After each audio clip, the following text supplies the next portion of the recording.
In this lesson, we're going to learn about sharpening and noise reduction, a basic sort of editing feature that you'll find in most editing applications and is good to know, especially when you're shooting low light photography like this, which we shot at Dodger Stadium. Now, I haven't done any sort of exposure or any other adjustments to this photo. So right now, this photo doesn't look that good. And I just want to show you what noise reduction means and what sharpening means.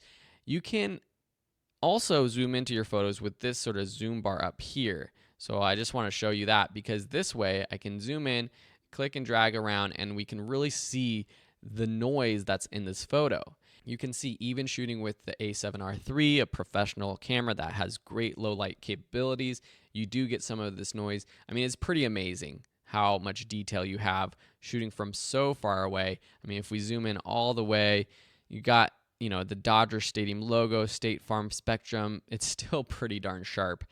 So under the noise reduction options, you have auto as always, but you have luminance noise and color noise. Luminance noise, dragging this up, will get rid of some of that noise and grain you get. It's the non-saturated, the black and white sort of gray little dots you see in an image, especially when you shoot in low light. So if I go all the way, you can really see what's happening. So I'm going to click before, after, before, after. That gets rid of a lot of the noise, but some things can start to look a little wonky. You can get some pixelation and digital sort of errors, especially along the edges of things. So you don't want to go too far with that. Now let me take that all the way down. With color noise, if I drag this to the left, you can see more of the noise in this image that is being taken out automatically actually with this color noise feature. If I drag this to the right, it gets rid a little bit more. It's hard to see with this photo, but you can really see that if I drag this to the left, it has all this digital noise in this image. The reds, the blues, those are those little dots there. So having this up a little bit does help a lot. I can live with some of the luminance noise, sort of the gray noise that looks more like dust and grain. I don't like the color noise at all, so I'll usually increase that quite a bit.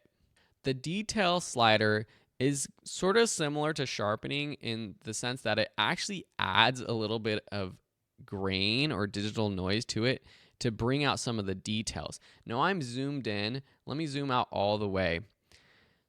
And let me actually quickly just bring up the exposure, just a little bit of the shadows so that we can see from this image right here. Bring down the highlights. I might do a full walkthrough of editing this photo. But here, if we bring up the detail all the way and then show the before, after, actually that's not going to help because you're seeing the light adjustments. What we can do here is check this on, off. It's very subtle. It's hard for you to see. You might be able to see it more in these bushes here.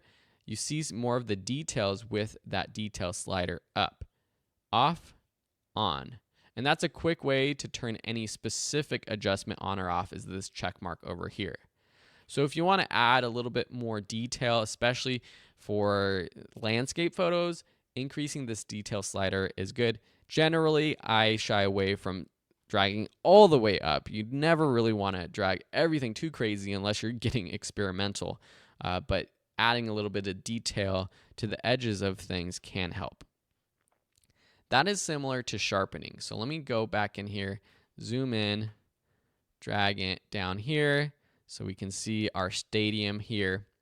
I'm going to turn off the noise reduction so we are kind of starting from scratch. Here you have a basic intensity option.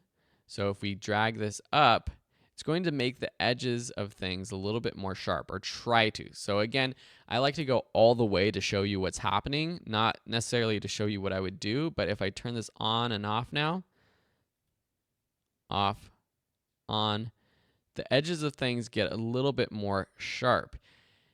This edges slider down here increases the pixels that it's looking for and adjusting along the edges of things in your photo. It's kind of confusing how it works, but basically Mac Photos can see the edges basically because of the change in saturation, the change in color, the change in exposure, and that's how it knows that this line right here at the top of the stadium is different than this line up here, the background. If you want to choose more edge, kind of expand the edges, then you increase this, and you can see that really changes how this looks, and that adds a lot of sharpening, a lot of actually sort of grain to make this a little bit more sharp. And when zoomed out, it doesn't look as bad as when you're zoomed in. Again, with it off, on, it's really subtle. You got to be kind of zoomed in to see it. This photo is over 40 megapixels, so it's a huge file. And then the fall off is sort of the feathering of the edges. So if I turn this down, the sharpening sort of fades off quicker. If I turn it up, there's more of a fade off, and so more pixels will be sharpened. So again, it's very kind of confusing, but basically, let me undo this.